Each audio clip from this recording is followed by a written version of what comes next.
Seven sense of cricket YouTube চ্যানেলে আপনাদের সকলকে স্বাগতম। আমি সাগর নীল, আমার সঙ্গে আছে আজ Karnajit. Ashes test, fifth test নিয়ে, ফাইনাল টেস্ট নিয়ে আজকে আলোচনা করব কর্ণজিতের সঙ্গে। আমরা এর আগের 4টে টেস্ট নিয়েও আলোচনা করেছি এবং গত টেস্টটা খুবই হঠাৎ খুবই শকিংলি অ্যাকচুয়ালি ইংল্যান্ড জিতে গেছিলো, কিন্তু এই টেস্টেও ঠিক যে রেজাল্টটা এক্সপেক্টেড, অস্ট্রেলিয়া জিতে যাবে এবং ইংল্যান্ড হেরে যাবে, সেই জিনিসটাই হয়েছে। ফাইনালি 4-1 অ্যাকচুয়ালি অস্ট্রেলিয়া এই সিরিজে জিতলো। আমার প্রেডিকশন ঠিক হয়েছে, আমি 4-1 প্রেডিক্ট করেছিলাম। তো মাঝে কর্ণজিৎ আবার সরেও গেছিল, এখন কনসিডার স্বীকার করছে না। মাঝে আমি থার্ড টেস্টের পরে বলেছিলাম যেভাবে হচ্ছে মনে হচ্ছে না, কিন্তু তারপরে আফটার অল 4-1 হয়েছে। হ্যাঁ, তো আমার মনে হয়েছিল যে 5-0 হবে। একটা টেস্ট মাঝখানে আর কি বলে না, একটা পাথরে আর কি পা কেটে গেছে ভুল করে, পচা শামুকে পা কেটে গেছে, সেরকম ব্যাপার অস্ট্রেলিয়ার হয়েছিল। কেন পচা শামুক বলছি, অনেকে রেগে যেতে পারে যদি ইংল্যান্ডের কোনো ফ্যান এখানে থেকে থাকে, কোনো ভারতীয় কিন্তু এখনও ব্রিটিশদের গোলামি ছাড়তে পারেনি, সেরকম কেউ যদি থেকে থাকে, যাই হোক, তো তাদের খারাপ লাগতে পারে। কিন্তু তুমি যদি দেখো ব্যাটিং, বোলিং, ফিল্ডিং সব কিছুতেই প্রবলেম। আগে কোনো টেস্ট ম্যাচটা নিয়ে আলোচনা করবো নাকি ওভারঅল একটা সিরিজটাকে নিয়ে সাম আপ করবো? আগে টেস্টটা নিয়ে কিছু আলোচনা করবো, তারপর একটুখানি আলোচনা করা যাক। তো এই টেস্টটা তো দেখো, প্রথমে বলতে হবে আমরা যদি একদম ক্রোনোলজিক্যালি যাই, ক্রোনোলজি, তো সেই অনুযায়ী গেলে জো রুটের কথা সবার আগে বলতে হবে। জো রুটের এগেন একটা ভালো সেঞ্চুরি এবং একটা বড় ইনিংস, শুধুমাত্র একটা সেঞ্চুরি নয়, 160 একটা বড় ইনিংস, এবং তার সঙ্গে সঙ্গে হ্যারি ব্রুকের একটা ভালো পার্টনারশিপ। হ্যারি ব্রুক ডেফিনেটলি কিছুটা ইম্প্যাক্ট দিতে পেরেছে এই টেস্ট ম্যাচে। ফার্স্ট ইনিংসও 84 এবং সেকেন্ড ইনিংসও 42। তো হ্যারি ব্রুককে তুমি এই পার্টিকুলার টেস্টে বলবে যে হ্যাঁ, তার যে ব্যাটিং সেটা কোথাও একটা ইংল্যান্ডের জন্য ফেভারেবল একটা পজিশন দিয়েছিল। অ্যাটলিস্ট ফার্স্ট ইনিংসে ইংল্যান্ড যে পরিমাণ রান তুলেছিল কর্ণই, মনে হয়েছিল যে এটা কম্পিটিটিভ একটা টেস্ট ম্যাচ হবে। কিন্তু তার পরবর্তীতে অস্ট্রেলিয়া যেটা করলো সেটা এগেন ইংল্যান্ডকে আবার কোণঠাসা করে দিল। কারণ যখন অস্ট্রেলিয়ার ফার্স্ট ইনিংস শেষ হয়েছে তখন তো ম্যাচ ইংল্যান্ড কোণঠাসা হয়েই গেছে, সেখান থেকে ম্যাচ জেতা it was very very difficult. Magic হওয়া দরকার ছিল, আদারওয়াইজ জিততে পারতো না। অস্ট্রেলিয়ার বিশাল বড় একটা ইনিংস। দেখো জরুট আর হ্যারি ব্রুক যেভাবে খেলছিল ফার্স্ট দিন, আমার দেখে মনে হয়েছে যে এইবারে এই ম্যাচটা ওরা মনে হয় একটু মাইন্ডসেট এরকম নিয়ে নেমেছে যে ভাই ঠিক আছে, অ্যাটলিস্ট আমরা টিকে থাকবো, আমরা খেলবো। কারণ তুমি যদি দেখো জরুটটা কিন্তু শুরুর দিকে একটু বেটার ব্যাটিং করছো, নর্মালি যে স্ট্রাইক রেটে খেলে তার থেকে একটু বেশি স্ট্রাইক রেটে ব্যাটিং করছিল।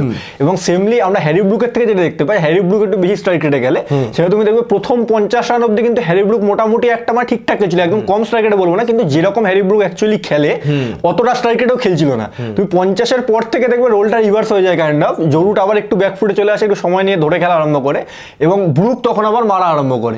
তারপরে ব্রুক যে রানটায় নিয়ে যায় আফটার অল, এবং সেটা তুমি ব্রুকের দিক থেকে যদি দেখো যে অ্যাপ্রোচে খেলে সেই হিসেবে টোটাল একদম শুরু থেকে ওই অ্যাপ্রোচে না গিয়ে ওখানটা একটা ইম্প্যাক্ট ফেলে দিয়ে গেছে। এবং রুটের ক্ষেত্রে আমি যদি বলি, রুট অ্যাকচুয়ালি যেভাবে খেলছিল সেইভাবে না, ওকে দেখে মনে হচ্ছিল যে আউট করা যাবে না। তুমি একটা সময় দেখবে যে অস্ট্রেলিয়ার বলার একটু ফার্স্ট্রেটেডও হয়ে গেছিল যে ভাই অনেক কিছু করেই যাচ্ছে, আউট হচ্ছে না। এবং অ্যাকচুয়ালি রুটের যেভাবে ক্যাচটা নিয়েছে, এরকম ইম্পসিবল কিছু না করলে রুটকে অ্যাকচুয়ালি দেখে মনে হচ্ছিল না যে আউট হবে। এরকম ফলো থ্রুতে এসে এরকম একটা ক্যাচ ধরে নেওয়া, এটা কাইন্ড অফ একটা ইম্পসিবল টাইপের ব্যাপার করে নিয়েছে, এবং তাই জন্য রুটকে আউট করা গেছে। নাহলে অ্যাকচুয়ালি রুট কিন্তু এরকম সুযোগও সেরকম ভাবে ক্রিয়েট করেনি যে রুটের ক্যাচ উঠেছিল হয়নি বা এজ লাগতে পারতো। ঠিক আছে, রুট খুব ফ্লুয়েন্টলি খেলছিল প্রচন্ড। তো এখানে নাসের একজন দুর্দান্ত একটা ফাইন্ডিং, কোথাও একটা, আমার তো নাসেরকে এই সিরিজে আমি থার্ড টেস্ট ম্যাচের পরবর্তীতে এর আগে যে দুটো টেস্ট ম্যাচ খেলেছে এক্স্যাক্টলি কত নম্বরগুলো খেলেছিলাম মনে নেই, নাসেরের প্রশংসা আমি প্রচণ্ডভাবে করেছিলাম। এবং প্যাট কামিন্স এসে যাওয়ার জন্য একটা টেস্ট ম্যাচে বোধহয় ড্রপ করা হয়, ভালো পারফরমেন্স থাকা সত্ত্বেও খুব স্বাভাবিক ব্যাপার, প্যাট কামিন্স ফিরলে প্যাট কামিন্স খেলবে। এবং এগেন এই টেস্ট ম্যাচেও কিন্তু নাসেরের ফার্স্ট ইনিংসের পারফরমেন্স ওয়াজ ভেরি ভেরি গুড। ইনফ্যাক্ট সব থেকে বেশি উইকেট নাসেরই অস্ট্রেলিয়ার জন্য ফার্স্ট ইনিংস, ইংল্যান্ডের ফার্স্ট ইনিংসে নিয়েছিল। এবং কোথাও একটা এটা বারংবার সেই ঘুরে ফিরে একটা কথা চলে আসছে, কারণ ইংল্যান্ডের fielding through out the series এরকম হয়েছে। এখানে আবার সেই ইংল্যান্ডের তুমি দেখবে যে ক্যাচ ফেলা, যেভাবে তারা ট্রেভিস হেডের ক্যাচ ফেলেছে, তারপরে তো ওয়েদারফিল্ড যে ওপেনিং ব্যাটসম্যানটা অস্ট্রেলিয়া, তার যেভাবে ক্যাচ ফেলেছে বেন ডাকেট, এবং সম্ভবত যতটা এখন মনে হচ্ছে হেডের ক্যাচটা বোধহয় উইল জ্যাক্স বাউন্ডারিতে ফেলেছে। হ্যাঁ, ফোর্থ ইনিংসে একটা বেথেলেরও ক্যাচ পেয়েছে, যেহেতু সেটা খুব একটা ইম্প্যাক্টফুল ছিল না। বা তুমি বলতে পারো আরেকটাও খুব কঠিন ক্যাচ ছিল কার্সের জন্য, সেটা হচ্ছে স্টিভ স্মিথের একটা সম্ভবত 8 রান বা 10 রানের মাথায় একটা পিছনে ক্যাচ গেছিল। ঠিক আছে, ওটাও খুব কঠিন ক্যাচ ছিল, কঠিন ক্যাচ ছিল, কিন্তু ওটাও ধরে কারণ স্টিভ স্মিথ কত রান মেরেছে দেখো। ঠিক আছে, এইগুলো আর কি তুমি যদি দেখো এই জিনিসটা কিন্তু আমরা বারংবার ইংল্যান্ডের ক্ষেত্রেই দেখতে পেয়েছি। ঠিক আছে, অস্ট্রেলিয়া কিন্তু অস্ট্রেলিয়া একটা ক্যাচ মিস করেছে গ্রিন। ঠিক আছে, ওটা অ্যাকচুয়ালি গ্রিনের ক্যাচ ছিলই না স্লিপে, ওটা যাচ্ছিল স্মিথের হাতে, গ্রিন এসে ধরতে গিয়ে মিস জাজমেন্ট। ঠিক আছে, বাদ বাকি তুমি যদি দেখো আল্লাহ করে কিন্তু অস্ট্রেলিয়া যে খুব ক্যাচ মিস করেছে বা ফিল্ডিং খুব একটা এরকম নয়, আমরা বারবার ইংল্যান্ডের ক্ষেত্রে দেখতে পেয়েছি। এবং এটার ক্ষেত্রেও তুমি যদি স্মিথেরটাও ধরে নাও তাহলে টোটাল 4খানা হয়। এই ফিল্ডিং এ ক্যাচ মিসের বিষয়টা কিন্তু ইংল্যান্ড কনসিস্টেন্টলি বজায় রেখেছে। প্রবাবলি উইল জ্যাক্সের কাছে 120 আশেপাশে গেছিল, তারপর আরো 40 রান করেছে, আরো 40 রান। তো সেইটা মানে এগুলো কিন্তু ম্যাটার করে যায়, বিশেষ করে যখন তোমার গোটা টিমটাই কোথাও একটা ব্যাটিং সাইড হিসেবে আউট অফ ফর্ম চলছে, সেখানে কিন্তু ম্যাটার করে। তার কারণ তুমি যদি দেখো মানে এখানে এই ক্রিটিসিজমগুলো উঠে আসবেই। জো রুট এই টেস্ট ম্যাচে ডেফিনেটলি 160 দুর্দান্ত একটা মানে পারফরমেন্স, দুর্দান্ত একটা ইনিংস, কিন্তু তারপরে বলতে হবে যে 160 এবং বোধহয় এর আগে একটা টেস্ট ম্যাচে বোধহয় 140-র কাছে করেছিল, যেটা অস্ট্রেলিয়াতে ফার্স্ট সেঞ্চুরি ছিল জো রুটের আর কি তার কেরিয়ারে। তো সেই দুটো টোটাল হয়ে যায় 300 এবং গোটা সিরিজে জো রুটের রান রয়েছে 400। তো অ্যাকচুয়ালি বাকি যে 8খানা ইনিংস 5টা টেস্ট ম্যাচে, সেই 8খানা ইনিংসে জো রুট তার সর্বসাকুল্যে 100 রান করেছে। অতএব সে দুবার হিট করেছে, সাকসেসফুল হয়েছে, কিন্তু বাকি 8বার সে ফ্লপ করেছে। এবং তোমার টিমের যদি মেন ব্যাটসম্যান 10 বারের মধ্যে 8বার ফ্লপ করে, হয়তো তুমি দেখবে যে ইংল্যান্ডের সব থেকে হাইস্ট রান গেটার এই অ্যাশেজ টেস্ট সিরিজে জো রুট, সেটা তার ক্লাস রয়েছে, ডেফিনেটলি সে সব থেকে বেশি এগিয়ে রয়েছে। ইনফ্যাক্ট এই টেস্ট সিরিজে সেকেন্ড হাইস্ট রান গেটারও সে, মানে সে কিন্তু ট্রেভিজেডের পরে, ট্রেভিজেড বলে 620 প্লাস 629 এবং তার পরবর্তীতে জো রুট রয়েছে 400। অস্ট্রেলিয়ার অন্যান্য ব্যাটসম্যানদের থেকেও সে এগিয়ে রয়েছে। কিন্তু যেটা বিষয় সেটা হচ্ছে যে দুটো ইনিংসেই তো সে এত রান মেরে দিয়েছে, বাকি 8টা ইনিংসে তো সে ওয়ার্ক করেনি। এবং সেই জায়গা থেকে কিন্তু ইংল্যান্ড একটা সমস্যায় পড়েছে, বিশেষ করে যেখানে বেন স্টোকসও গোটা টেস্ট সিরিজ জুড়ে ব্যাটসম্যান হিসেবে চরমভাবে ফ্লপ। 183 না 184 রান 10টা ইনিংসে করেছে সে, 18.4 অ্যাভারেজ, প্যাথেটিক। মানে বেন স্টোকস যদি তোমার পারফরমেন্স না দেয়, যদি তোমার জো রুট 10টার মধ্যে 8টা ইনিংসে সফলতা না পায়, তাহলে তো সেখানে একটা গন্ডগোল হবেই। দেখো যদি জো রুটের কথা বলি, জো রুটের ক্ষেত্রে জো রুট দুটো ইনিংসে এতটাই বড় খেলেছে যে বাকিগুলোতে একেবারেই সেরকমভাবে ইম্প্যাক্ট ফেলতে পারেনি, যেটার প্রয়োজন ছিল। কিন্তু আমি যদি বেন স্টোকের ক্ষেত্রে বলি, বেন স্টোকের ক্ষেত্রে না আমার মনে হয় বেন স্টোক রান সত্যিকার খুবই কম করেছে, এটা একদম সত্যি কথা। কিন্তু তার সঙ্গে সঙ্গে আরও একটা জিনিস সেটাও মাথায় রাখতে হবে, বেন স্টোক কিন্তু প্রত্যেকদিন বাঁচানোর জন্য খেলতে নামছিল। প্রত্যেকদিনই বেন স্টোক হয়েছে এমন যে আমি অনেকক্ষণ টিকে থাকবো, আমার রান খুব বেশি না হলেও হবে, যাতে মোটামুটি একটা ইংল্যান্ডকে কিছুটা জায়গায় দিয়ে যাওয়া যেতে পারে, ঠিক আছে। কারণ ও যদি ওই জায়গায় নেমে আউট হয়ে যায়, তো ওখানে আরো আগে ইংল্যান্ড আরো আর্লি হচ্ছে ডাউন হয়ে যেত, অল আউট হয়ে যেত। তো সেই জায়গা থেকে মানে বেন স্টোকসের তুমি মানে এটা কখনো জাস্টিফাই করা যায় না এটা দিয়ে যে এই কম রানটা অ্যাকচুয়ালি কম, ঠিক আছে, এর থেকে অনেক বেশি প্রয়োজন ছিল। কিন্তু আমার মনে হয়েছে ওর মানে ওর ক্ষেত্রে ক্রিটিক্যাল জিনিসটা অনেক বেশি ছিল। ওকে অনেকটা ইংল্যান্ডকে, যেহেতু অ্যাজ এ ক্যাপ্টেন তোমার টিমকে সার্ভাইভ করাতে হবে, তো সেই জায়গাতে ওর উপর প্রেশার অনেকটা বেশি ছিল। তো সেইখান থেকে কিছুটা রানের চাপ, কিন্তু তা সত্ত্বেও এই রানটা অনেকটাই কম, মানে এর থেকে একটু বেশি হওয়া উচিত ছিল। দেখো ব্যাটিং অর্ডার কিন্তু একটা বিশাল জিনিস। বেন স্টোকস যে জায়গাতে ব্যাট করতে নামে, সেই জায়গাটা সবসময় ক্রিটিক্যাল, এবং সেটার জন্যই কনয় যে প্রেশারটার কথা বলছে, যদি তোমার টপ অর্ডার পারফরমেন্স না দেয়, জ্যাক ক্রলি সবসময় পারফরমেন্স দিচ্ছে না, বেন ডাকেট এই সিরিজে কিছু সেরকম ইম্প্যাক্টফুল করতে পারেনি, অটোমেটিক্যালি তোমার ফার্স্ট ডাউন অলি পোপ ম্যাক্সিমাম ম্যাচেস খেলেছে, বিথাল তো এখানে এই টেস্ট ম্যাচে খেললো, বিথালকে নিয়ে আমরা আলোচনায় আসছি, কিন্তু টপ অর্ডার তোমার পারফরমেন্স দিচ্ছে না, জো রুট সবসময় চলছে না, তুমি অটোমেটিক্যালি আন্ডার প্রেশার থাকছো। তুমি যে সুন্দর একটা পরিস্থিতিতে, ইংল্যান্ড সুন্দর পরিস্থিতি তুমি ব্যাট করতে নেমেছো, সেই জায়গাটা বেন স্টোকসের জন্য এই টেস্ট সিরিজে তৈরি হয়নি। সেটা ডেফিনেটলি একটা অ্যাঙ্গেল, কিন্তু আমার মনে হয় যে এটার জন্যই তো বেন স্টোকস যে ক্লাচ মোমেন্টে সে পারফরমেন্স দেবে, এটার জন্যই তো বেন স্টোকসকে আমরা মানে অ্যাকচুয়ালি বেন স্টোকসের জন্য বলো, বেন স্টোকসের জন্য একটু হার্শও হয়েছে বিষয়টা, কারণ টিম একেবারে বেন স্টোকসকে সাপোর্ট করেনি। বেন স্টোকস তুমি যদি দেখো বোলিংয়েও কিন্তু এফেক্টিভ বোলিং করেছে, ঠিক আছে, হয়তো তুমি দেখবে যে প্রচুর উইকেট হয়তো ছিল না, কিন্তু এফেক্টিভ বোলিং করেছে। মানে ইংল্যান্ডের তরফ থেকে আমি টাং আর বেন স্টোক এই দুটো নামই বলতে পারবো, বাদ বাকি কারণ নামে আমি সেরকমভাবে আল্লাহ করে বলতে পারবো না, যারা মানে ওভারঅল থ্রু আউট। কারণ বাকিটা দেখো কেউ একজন খেলেছে, একজন খেলেনি, নতুন যে এসছে মানে কি জানি না পটস, ঠিক আছে, তো ও তো একেবারেই ইম্প্যাক্টফুল ছিল না, ওর নিয়েও আমরা আসছি পরে। কিন্তু মানে বাকিদের তুমি যদি ইম্প্যাক্ট ওয়াইজ বলতে যাও, তাহলে এদের দুজনের নামই আসবে। এবং ব্যাটিং এর দিক থেকেও দেখতে গেলে মানে কাইন্ড অফ প্রেশারটা মানে পুরোপুরি অ্যাজ এ তুমি ক্যাপ্টেন, তুমি ব্যাটিংয়েও তোমাকে ডেলিভার করতে, মানে তোমার পজিশনই এমন হচ্ছে যে তোমাকে ব্যাটিংয়ে ডেলিভার করতে হবে, তোমাকে বোলিংয়েও এসে তোমার প্রাইম বোলাররা তোমাকে সাপোর্ট দিচ্ছে না, তোমাকে বোলিংয়েও এক্সট্রা পুশ করতে হচ্ছে, তো খুব ডিফিকাল্ট হয়ে যাচ্ছিল বেন স্টোকসের জন্য। মানে যার জন্য এটা একটা এতটা মানে এটা কখনোই জাস্টিফাই করছে না, বারবার এই কথাটা বলছি, কিন্তু মানে খুব ডিফিকাল্ট ছিল কিন্তু এটা একদমই। বেন স্টোকস ছাড়াও মানে দেখো জো রুট তোমার 400 রান করেছে, অন্যদিকে ট্রেভিস হেড সে করেছে 629। এইখানেই তো অন্তরটা পরিষ্কার যে অন্যদিকে টিমের যদি টপ রান স্কোরারের সঙ্গে এদিকে টপ রান স্কোরারের এতটা অন্তর থাকে, তাহলে সেটা পরিষ্কার করে দেয় যে অ্যাকচুয়ালি মানে কি হয়েছে 5টা ম্যাচ জুড়ে, পুরো টেস্ট সিরিজ জুড়ে। এবং তুমি যদি দেখো জো রুটের যে স্ট্রাইক রেট সেটা অনেকটা কম, এবং সেটা মানে সেটা টেস্ট ক্রিকেটে, সেটাই মানে টেস্ট ক্রিকেটের মর্যাদা রেখেই জো রুট ব্যাটিং করছে, সেটা তার প্রতি কোনো ক্রিটিসিজম নয়। কিন্তু যখন উল্টো দিকে ট্রেভিস হেড 87 স্ট্রাইক রেটে 629 রান গোটা সিরিজ 5 ম্যাচের টেস্ট সিরিজে মেরে যাচ্ছে, তখন তো ইংল্যান্ডের বোলারদের উপরে তুমি প্রেশারটা পরিকল্পনা করো, বেন স্টোকসের ক্যাপ্টেন হিসেবে যে প্রেশারটা সেটাকে তুমি পরিকল্পনা করো। মানে আজকে যদি কথার কথা যে অ্যাকচুয়ালি এই টেস্ট সিরিজে থার্ড হাইয়েস্ট রান গেটার, মানে আমাদের বলো না ইংল্যান্ডের Harry Brook third highest run getter. Harry ব্রুককে আমরা খুব সমালোচনা করেছি এই টেস্ট সিরিজের বিভিন্ন ক্ষেত্রে, তাও সে এন্ড করেছে থার্ড হাইয়েস্ট রান গেটার হিসেবে। এটা কোথাও একটা হ্যারি ব্রুকের যে অসাধারণ ফর্মের মধ্যে দিয়ে যাচ্ছে, যে অনেক কিছু ভুল করছে, তা সত্ত্বেও এমন একটা রান করে যে থার্ড হাইয়েস্ট রান গেটার হয়ে গেছে ভাই, সেটা ডেফিনেটলি দুর্দান্ত ফর্মের মধ্যে দিয়ে যাচ্ছে। কিন্তু মানে হ্যারি ব্রুক যদি আজকে কথার কথা নিজের যে পোটেনশিয়াল, সেই পোটেনশিয়ালে ব্যাটিং করতে পারতো through out the test series, সেক্ষেত্রে হেডের জন্য যতটা প্রেশার আজকে কথার কথা বেন স্টোকসের হয়েছে ক্যাপ্টেন, ইংল্যান্ডের ক্যাপ্টেন হিসেবে, ফিল্ডিং সাইডের ক্যাপ্টেন হিসেবে, সেম জিনিসটা কিন্তু স্টিভ স্মিথকে ফেস করতে হতো, বা কথার কথা প্যাট কামিন্স, যারা যারা ক্যাপ্টেন্সি করেছে থ্রু আউট দ্য সিরিজ অস্ট্রেলিয়ার জন্য, তাদের প্রত্যেককে ফেস করতে হতো। তো এই জিনিসটা কিন্তু আমরা খুব ইম্প্যাক্টফুল, মানে মডার্ন ডে টেস্ট ক্রিকেটে কিন্তু মানে স্ট্রাইক রেট নিয়ে টেস্ট ক্রিকেটের অ্যানালাইসিস আলোচনা করতে হবে, এটা ভাবা যায় না, কিন্তু এখন ক্রিকেট সেই জায়গাতেই পৌঁছে গেছে। এটা একটা খুব মানে প্রধান কারণ মনে হয়েছে না ইংল্যান্ডের বোলিং এ অক্ষমতা, ঠিক আছে? কারণ তুমি যদি এই সেম জিনিসটাই দেখো, হ্যারি ব্রুকও কিন্তু 81 স্ট্রাইক রেটে রান করেছে, কিন্তু এতটা বড় করতে পারেনি, যেটা সেমলি হচ্ছে আমাদের ট্রেভিস হেড করতে পেরেছে 629 রান 81 স্ট্রাইক রেটে, 27 স্ট্রাইক রেটে, সরি। তো এবার মানে আমি বলবো যে পর্টসের কথা আমি যখন বলছিলাম, পর্টস আমি দেখছিলাম কন্টিনিউ হচ্ছে হেডকে হয় শর্ট পিচ বল করছে, আর নয়তো অফের বাইরে বল করে আছে, যেটা হেড খেলতে খুব ভালো রকম ভাবে কেপেবল, এবং তার সত্ত্বেও একই জায়গা। এবার এই জিনিসটা তুমি স্টার্কের ক্ষেত্রে দেখতে পাবে না, তুমি বোল্যান্ডের ক্ষেত্রে দেখতে পাবে না, তুমি নাসরের ক্ষেত্রে দেখতে পাবে না, তারা এই সুযোগটা তোমাকে কখনো দেবেই না। তো যার জন্য হ্যারি ব্রুক আমি কাইন্ড অফ সেম হেডের একই জায়গাতে রেখে বলবো যে এরা দুজন তো একই কাইন্ড অফ ব্যাটসম্যান, যেভাবে এই টেস্ট ম্যাচটা খেলেছে না মাইন্ডসেটে যেভাবে এরকম খেলেছে।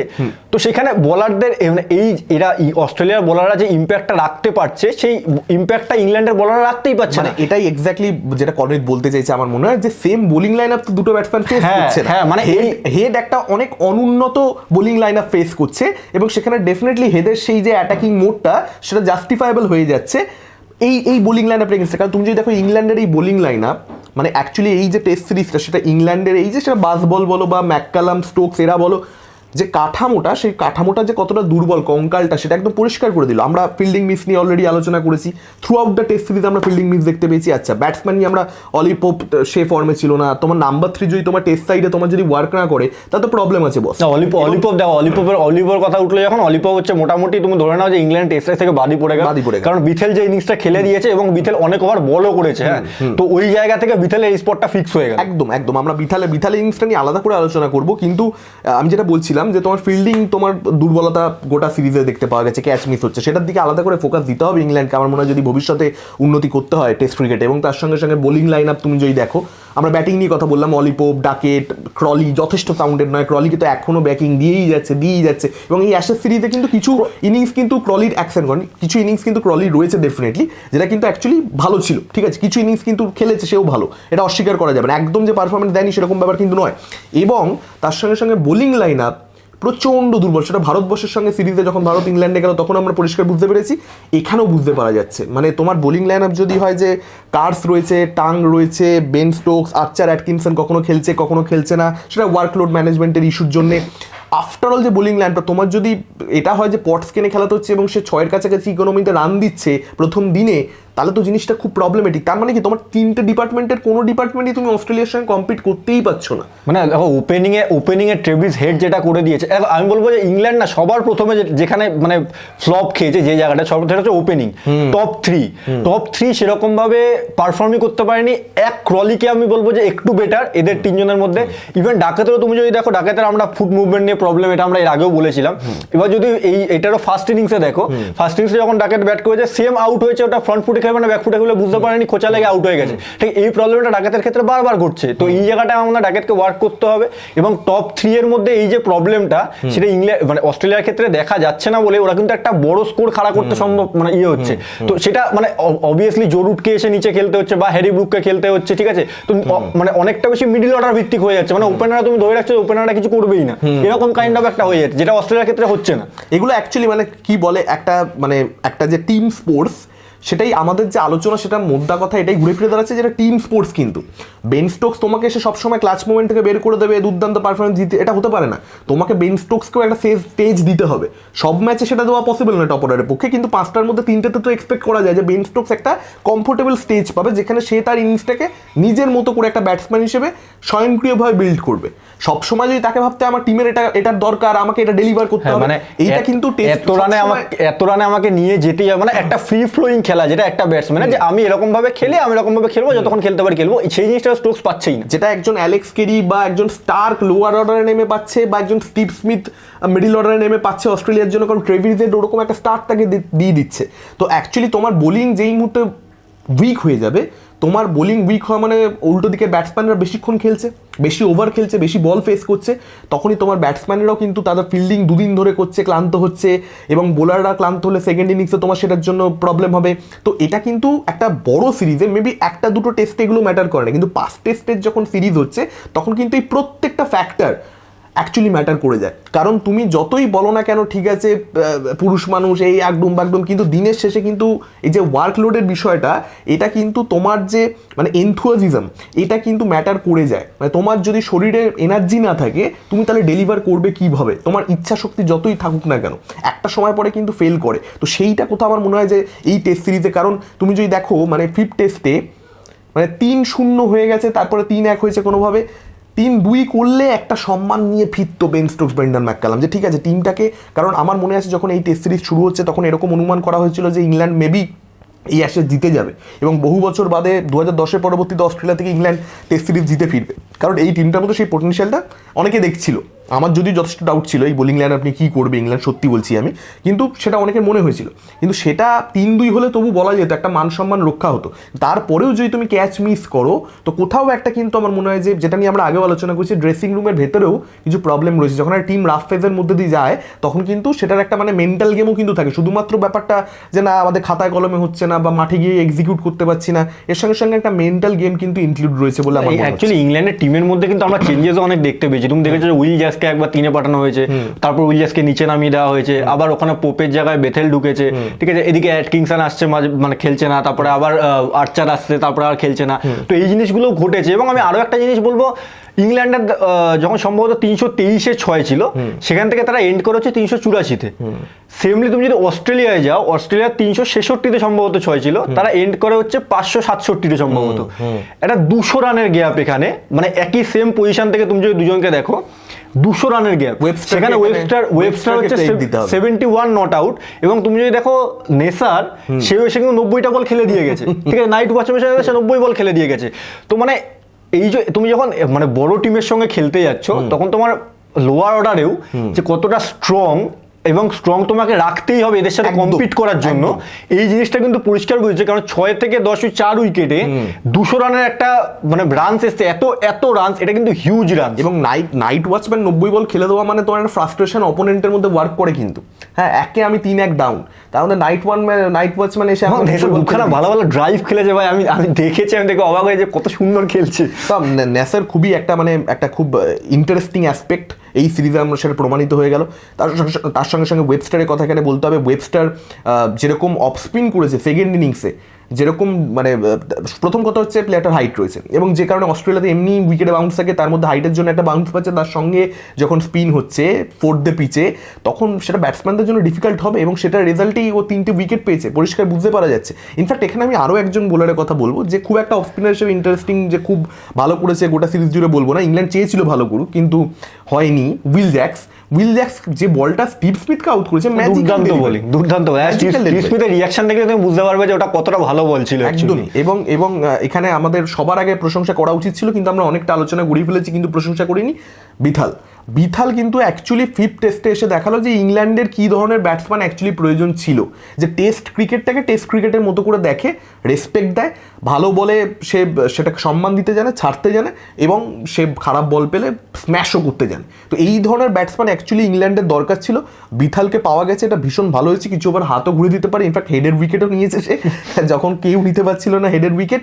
তো বিথাল একটা মানে কোথাও একটা আশার আলো হয় না, যে একটা খুব খারাপ সফর এবং মেন্টাল মেন্টালি এক্সহস্টিং একটা সফর, কিন্তু তার পরবর্তী কিছু একটা পজিটিভ, সেই পজিটিভটা মেবি ইংল্যান্ডের জন্য। দেখো মানে ইংল্যান্ডের ক্ষেত্রে যেমন 3 নম্বর স্পটটা একটা, যেটা আমাদের ইন্ডিয়ার ক্ষেত্রেও প্রবলেম অ্যাকচুয়ালি, তো 3 নম্বর স্পটের ক্ষেত্রে কিন্তু বিথাল একটা খুব ভালো অপশন হিসেবে ইংল্যান্ড এখন খুঁজে পেলো, যে মানে এত সুন্দর, আমি বলি সম্ভবত সেকেন্ড ওভারেই বিথাল নেমেছিল এবং তারপর প্রায় পুরো ইনিংসটাই মানে পুরো ইয়েটাই সারাদিনই বিথাল খেলেছে একদম শেষ অবধি, প্রায় বলে দিতে পারো, মানে 8-10 ওভার বাদ দিলে বাকি পুরো ইনিংসটাই হচ্ছে বিথাল খেলেছে এবং এত মার্জিত ভাবে খেলেছে, তোমার কখনো মনে হবে না যে ইংল্যান্ডের যে একটা অ্যাপ্রোচ যে না বেশি রান করব, ঠিক আছে অনেক অনেক রান তুলতে হবে বা এ করতে হবে, যেটা প্রপারলি টেস্টে খেলা উচিত, যে বলে যে শট করা উচিত, যেটা লিভ করা উচিত, একদম প্রপারলি সেইভাবে খেলেছে। মানে বিথালের খেলা দেখলে তোমার মনে হবে যে হ্যাঁ টেস্ট দেখছি, ঠিক আছে, এরকম একটা ফিলিং বিথাল দিতে পেরেছে এবং আমার মনে হয় ইংল্যান্ডের জন্যও এটা খুবই মানে ওদের কাছে আনন্দদায়ক হবে যে না ভাই একটা এরকম ব্যাটসম্যান আমরা পেয়েছি।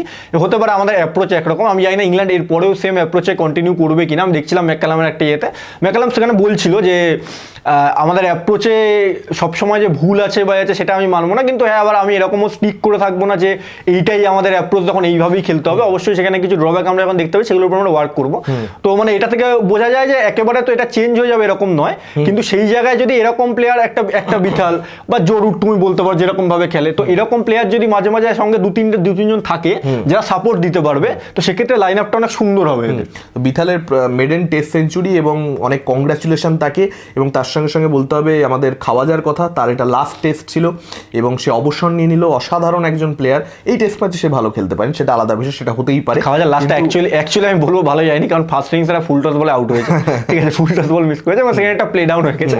আর একটা ফানি জিনিস যেটা খাওয়াজার সঙ্গে ঘটেছে, খাওয়াজা এত বয়স্ক হয়ে গেছে এখন, মানে বয়স্ক তো বলা যায় না, যাই হোক মানে ক্রিকেটের সাপেক্ষে বয়স্ক, দৌড়ে দৌড়ে একটা বল বাঁচিয়েছে 4 রান, হ্যারি ব্রুক আর জরুর মিলে দৌড়ে 4 রান নিয়ে নিয়েছে। খাওয়াজা তারপরে হাত দেখা যাচ্ছে কি মানে হলো ভাই থেকে, তো ওই জায়গাটা আমার খুব হাসি পেয়েছে। খাওয়াজাকে এত সুন্দর একটা কেরিয়ারের জন্য, এত এন্টারটেইন করবার জন্য, আমাদের এত সুন্দর ক্রিকেটিং ইনিংস দেওয়ার জন্য অনেক অনেক ধন্যবাদ। আমি জানি আমাদের বক্তব্য খাওয়াজার কাছে পৌঁছবে না, কিন্তু তবুও আমাদের ক্রিকেটের দর্শক হিসেবে, ক্রিকেটের ফ্যান হিসেবে সেলিব্রেট করা উচিত এত সুন্দর একটা কেরিয়ারকে। খাওয়াজার মতন সফট হ্যান্ডের অসাধারণ বাহাতি খুবই কম এসছে বিশ্ব ক্রিকেটে, এবং সেটার জন্য খাওয়াজা সবসময় আমার কাছে অন্ততপক্ষে মেমোরেবল হয়ে থাকবে। এবং তার সঙ্গে সঙ্গে এখানে একটা ইন্টারেস্টিং ফ্যাক্ট আমি বলবো, সেটা নাসেরের কথা আমরা অলরেডি প্রশংসা করেছি, কিন্তু স্টার্কের বোধহয় 19.94 হচ্ছে অ্যাভারেজ, বোলিং অ্যাভারেজ এই টেস্ট সিরিজে, এবং নাসের হচ্ছে 19.93, এবং সেও কিন্তু 3টে টেস্ট ম্যাচ খেলেছে এবং নাসেরের বোধহয় 15টা উইকেট রয়েছে, স্টার্কের 31টা, অনেক বেশি উইকেট, নাম্বার অফ উইকেট অনেক বেশি, কিন্তু নাসের যে কতটা ইম্প্যাক্ট দিচ্ছে সেটা ওর বোলিং অ্যাভারেজ দেখলে পরিষ্কার বুঝতে পারা যায়। এবং স্টার্ককে কোনোই দেওয়া হয়েছে ম্যান অফ দ্য সিরিজ, এই বিষয়ে তোমার কি মতামত? কারণ অনেকে ডিবেট করছিল যে অ্যালেক্স কেরিকে দেওয়া উচিত নাকি স্টার্ককে দেওয়া উচিত নাকি হেডকে দেওয়া উচিত, কারণ হেডের 629, স্টার্ক ব্যাটেও রান মেরেছে প্রচুর এবং 31টা উইকেট, যেটা আমি বললাম, এত সুন্দর বোলিং অ্যাভারেজ, এবং তার সঙ্গে সঙ্গে অ্যালেক্স কেরি 323 রান এবং বোধহয় 27খানা না 28খানা ডিসমিসাল, একটা স্টাম্পিং রয়েছে, বাকিগুলো ক্যাচ। তো এক্সট্রাঅর্ডিনারি, মানে তুমি কি মনে করো স্টার্ক সঠিক? দেখো এটা খুব ডিফিকাল্ট, ঠিক আছে না। স্টার্কের ক্ষেত্রে আমি একটা জায়গাতে আমি স্টার্ককে একটু এগিয়ে রাখবো, তার কারণ হচ্ছে স্টার্ক টানা তোমাকে 5টা সিরিজই 5টা ম্যাচই খেলেছে এবং কন্টিনিউ বোলিং করে গেছে যখন যখন প্রয়োজন হয়েছে তখনই। বাট হেডের ক্ষেত্রেও মানে দেখো আমি বলবো যে স্টার্ক একটু বেটার, আমি স্টার্ককে একটু এগিয়ে রাখবো বাকি দুজনের থেকে। তার কারণ স্টার্কের ক্ষেত্রে যেটা অবশ্যই 5th টেস্ট ম্যাচটা আমি একটু অববোধ করেছি, যেটা স্টার্কের নর্মালি হয়ে থাকে, মানে যখন বাকিরা কেউ কিছু করতে পারছে না বা হেল্প পাচ্ছে না, তখন স্টার্ক কিন্তু এফেক্টিভ হয়, যেটা আমরা 5th ম্যাচটাতে দেখতে পাইনি অতটা। কারণ 5th ম্যাচে আমি স্পেশালি বোল্যান্ড আর নেসারের দুজনকে, স্পেশালি আমি বোল্যান্ড বলবো, নেসার অবশ্যই ভালো করেছে, কিন্তু বোল্যান্ড অ্যাকচুয়ালি যেভাবে সিমে পড়ে তার বল ঢুকছিল তারা দুর্দান্ত হয়, মানে ইংল্যান্ডকে মানে পিওর প্রবলেমে ফেলেছে, যে ওদের খেলতে অসুবিধা হচ্ছে রীতিমতন। মানে নর্মালি এটা স্টার্কের ক্ষেত্রে দেখতে পাবে, স্টার্ক এই প্রবলেমটা ক্রিয়েট করে, সেটা স্টার্ক অতটা ক্রিয়েট করতে পারেনি। এবং এভারেজ তুমি যে বলছো সেটাও মানে 5টা যদি একটু স্টার্কের আগের মতন যেত তাহলে হয়তো এভারেজটা কমই থাকতো মেবি, ঠিক আছে, নেসারের থেকে। কিন্তু মানে স্টার্ক দেখো 3জনই ডিজার্ভিং, ঠিক আছে, আমি এখানে কাউকে বেছে নেওয়া ওরকম ভাবে সম্ভব না, কিন্তু স্টার্ককে দেওয়া হয়েছে সেটা ভুলও আমি বলবো ভুল না। আমার মনে হয় স্টার্ক রান মেরেছে। তুমি যদি 31 উইকেট নেওয়ার পরে নিচে কিছু লোয়ার অর্ডারে ওরকম সমস্ত ইনিংস খেলে দাও যেগুলো ম্যাচ চেঞ্জিং, আমার মনে আছে একটা টেস্ট ম্যাচ এরকম হয়েছিল, প্রবাবলি 3rd টেস্ট, আমি যদি খুব ভুল না হই, যেখানে একটা ট্যাকটিক্যাল মুভ ছিল যে পিঙ্ক বল টেস্ট, ঠিক আছে, সেকেন্ড টেস্টটা বোধহয় ব্রিসবেনে হয়েছিল প্রবাবলি, যেটা তো হচ্ছে স্টার্কের একটা অসাধারণ ইনিংস 80, এবং তার পরবর্তী ঠিক সন্ধ্যাবেলা ইংল্যান্ডকে ব্যাট করতে নামানো, ঠিক আছে, এইটা কিন্তু অ্যাকচুয়ালি স্টার্কের জন্যই পসিবল হয়েছিল। তো ওগুলো কিন্তু গেম চেঞ্জিং, ঠিক আছে, ওই 80টা শুধুমাত্র 80 নয়, এটা ম্যাচের কোর্স বদলে দেয়। তো ডেফিনেটলি স্টার্ক তুমি টেস্ট ক্রিকেটে তুমি দেখো, মানে টেস্ট ক্রিকেট না বোলারদের উপরেও অনেকটা, মানে এটা 50-50 গেম একদম প্রপারলি, এবং বোলারদের উপর অনেকটা জায়গা বর্তায়। তো সেখানে যদি একজন 31টা উইকেট নেয়, এবং এটা ম্যাসিভ রান দিচ্ছে, এটা ম্যাসিভ। এবং সব থেকে বড় কথা আমি বলে রাখি, জানে দর্শকরা, মনে হয় না জানে বলে, কারণ এটা খুবই ইন্টারেস্টিং একটা ফ্যাক্ট, 150 ওভার বল করেছে স্টার্ক এবং বোল্যান্ড এই সিরিজে। 150 ওভার বল করেছে মাত্র দুজন বোলার, একজন হচ্ছে মিচেল স্টার্ক, একজন হচ্ছে বোল্যান্ড। এই বয়সে এসেও মিচেল স্টার্ক 150 ওভার করে দিচ্ছে, 150 ওভার, মানে এটা মারাত্মক ব্যাপার। এবং এখানে অ্যাকচুয়ালি আমি বেন স্টোকসেরও একটু প্রশংসা করবো, 101 ওভার সেও বল করেছে, ব্রিলিয়ান্ট স্টাফ। 101 ওভার একজন মানে যে যার উপরে ক্যাপ্টেন্সির দায়িত্ব রয়েছে, যাকে ব্যাটসম্যান হিসেবেও তুমি ডেলিভার করবে এই এক্সপেকটেশন রাখছো, খুব টাফ। মানে এই যে আমরা কিন্তু নর্মালি শুধুমাত্র উইকেট পেলেই প্রশংসা করি, রান পেলেই প্রশংসা করি, কিন্তু এগুলোও কিন্তু মানে তোমার ক্যারেক্টার বলে দেয় হ্যাঁ প্লেয়ার। তুই বেন স্টোকসের কথা বললে, যখন বেন স্টোকস যখন চোট পায়, ঠিক আছে, চোট পেয়ে বেরিয়ে যায়, তো তারপরে দিন মানে ব্যাট করবে কি করবে না জানিয়ে দিয়েছিল ব্যাট করবে, কিন্তু পরবর্তীতে নামবে।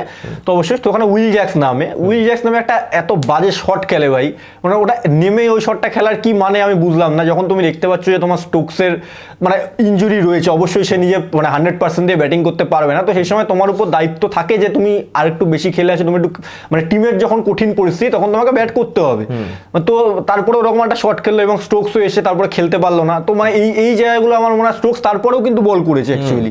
তো মানে স্টোকস অনেক কিছু দিয়েছে, মানে আমি বারবার স্টোকসের কথা বলতে গেলে এটাই আমার চলে আসছে। সফট কর্নার আছে কর্নারিতে স্টোকসের না পার্টিকুলার এই সিরিজের ক্ষেত্রে বলছি, অন্য সিরিজ হয়তো আবার অন্যরকম হবে। আচ্ছা, তো এইটাই আমাদের মোটামুটি আলোচনা ছিল। আমি এখানে ছোট্ট কিছু কথা বলবো। একটা হচ্ছে যে কর্নার কিছুক্ষণ আগে বললো স্টার্কের এই ম্যাচটা পার্টিকুলারলি অতটাও ভালো যায়নি, বাকি চারটে যতটা ভালো গেছে এক্সট্রাঅর্ডিনারি গেছে বাকি চারটে, কিন্তু এটা অতটা ভালো। তো সেই জায়গা থেকে দেখো স্টার্কের ভালো ম্যাচ যেতে পারে, খারাপ ম্যাচ যেতে পারে, কিন্তু বেন স্টোকসকে নাচানো এইটা কিন্তু কম্পালসারি। বেন স্টোকস কিন্তু এই ম্যাচেও নাচিয়েছে।